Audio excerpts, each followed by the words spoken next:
Today on Histories Tech, we will be looking at artillery, specifically the more modern day version of artillery. Now, this video is going to be kind of a more generic look at artillery, a little bit about the history and how we got to the modern day version. I won't be going too much into specifics about individual modern artillery. However, please look out for that in the future. Now, when you think of artillery, more than likely the image that comes to mind is something like this, the M777. But historically speaking, the word that we call artillery comes from the Middle Ages, and it basically referred to craftsmen and manufacturers of all materials and warfare equipment. And later on, that name became associated with siege weapons or engines of war, typically things such as the catapult, the onagar, the trebuchet, or the ballista. And while these siege weapons are a really incredible piece of history and extremely important to siege warfare and later warfare, they're not really what we think of as an artillery piece. But the weapon we consider artillery really wouldn't come about until the development of gunpowder during the Song dynasty and its application towards weaponry. It's at this time during the 14th century that we see the earliest application of what we would basically consider to be a cannon. And the Chinese and Mongols would actually use this to great success. And the earliest known imagery we have or knowledge that we have of this entering into Europe is going to be during the Hundred Years' War, but they were still a very simplistic weapon. Now, the next great leap forward in artillery technology came sometime between 1420 and 1430. We're just not exactly sure what year. But basically, the English, French, and Burgundians had all decided to advance their military technology, and the cannon and artillery itself was part of this. They basically elongated the barrels of the weapons. They redid the recipe for gunpowder for better efficiency, making it 3 times more powerful. And this is going to change warfare forever. When the walls of Constantinople fell, they fell because of a massive amount of cannon artillery fire brought in. The Portuguese would figure out how useful this weapon was, not only for expansion, for defense as well, when they began their massive expansion into Asia.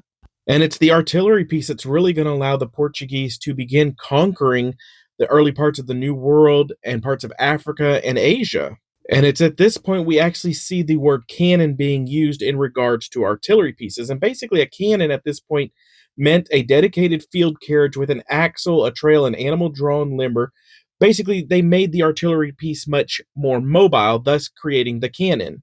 And to go along with this, during the 1620s, they're going to develop the cartridge, which was a combination of shot and powder into a single unit to make it much more easier to fire artillery pieces. Then in the 1780s, we see the offshoot of artillery, rocket artillery, emerge.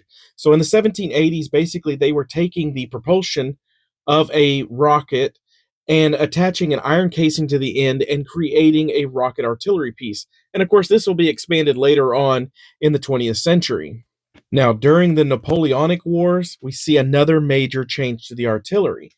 Efficiency, better designs were starting to become popular.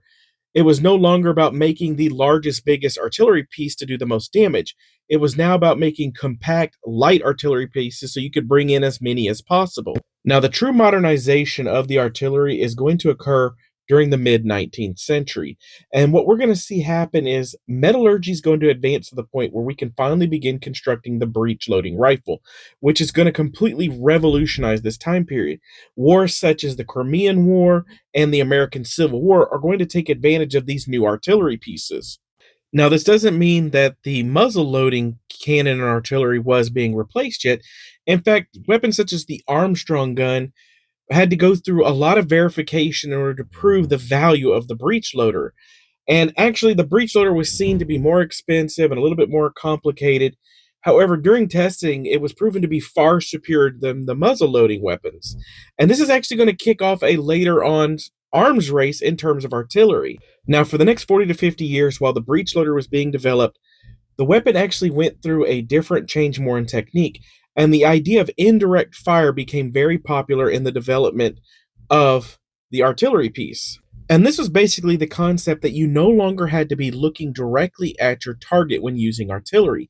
Instead, you could use various things such as just directional aiming, setting up a system for measured distance firing, and then fire from a very far distance in order to hit your target. And you're actually going to see this become very popular during the Boer Wars.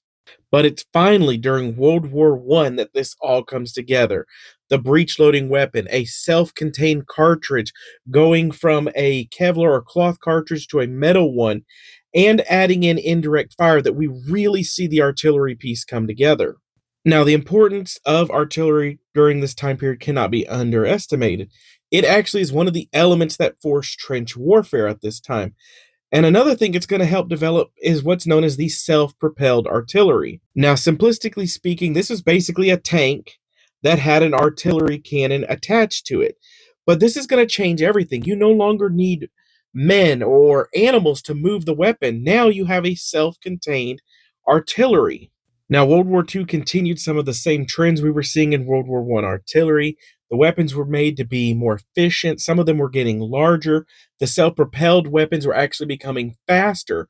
So, the idea is that mobility is going to be more important. But size can't be underestimated because while not all artillery pieces got ridiculously huge, there were a few, such as the German Schwer Gustav and also the lesser known but even larger V3 cannon, which was designed to fire from France and land in England. Now, for the next 30 years, mobility played a major factor in artillery. While there were still some very large pieces, most of them were getting to more of an intermediate size, designed with mobility in mind. And eventually, some of them are designed to even be carried by helicopter for the best mobility advantage. And now, as we enter into the end of the 20th century and get into the 21st century, the weapons upgrades continue. We start to see even more and more mobility being applied, but more importantly, accuracy is the key. And we start to see the development of precision guided munitions for the artillery. While indirect fire is still a major part of artillery usage to this day, there is a need to change the type of ammunition used in order to basically utilize the weapon almost like a missile.